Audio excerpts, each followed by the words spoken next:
കോതമംഗലം മുനിസിപ്പാലിറ്റിയിലെ 25-ാം വാർഡിൽ കുടിവെള്ള പദ്ധതിയുടെ രണ്ടാം ഘട്ട നിർമ്മാണോദ്ഘാടനം നടത്തി.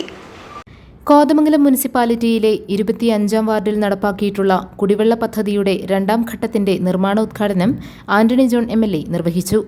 മുനിസിപ്പൽ ചെയർമാൻ കെ ടോമി അധ്യക്ഷത വഹിച്ച ചടങ്ങിൽ ആർ അനിൽകുമാർ, സിന്ധു ഗണേശൻ, ബിൻസി തങ്കച്ചൻ, ജൂബി പ്രതീഷ്, അഭിജിത്ത് ചന്ദ്രബോസ് തുടങ്ങിയവർ പങ്കെടുത്തു.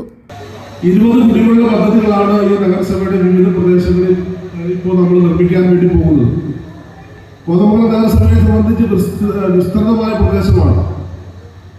വിസ്തൃതമായ നഗരസഭ എന്നുള്ള നിലയിൽ പ്രവർത്തിക്കുമ്പോഴും നഗരസഭയുടെ എല്ലാ മേഖലയിലും പല പ്രദേശങ്ങളിലും രൂക്ഷമായ കുടിവെള്ള ക്ഷാമം നേരിടുന്ന പ്രദേശങ്ങളുണ്ട്. അപ്പോൾ ആ പ്രദേശങ്ങളിലൊക്കെ കുടിവെള്ള ക്ഷാമത്തിന് പരിഹാരം കാണാൻ കഴിയുന്ന നിലയിലാണ് ഇപ്പോൾ ഈ കുടിവെള്ള പദ്ധതികളുടെ നിർമ്മാണമൊക്കെ നമ്മൾ ആരംഭിച്ചിട്ടുള്ളത്. 20ഓളം കുടിവെള്ള പദ്ധതികൾ മാത്രമല്ല.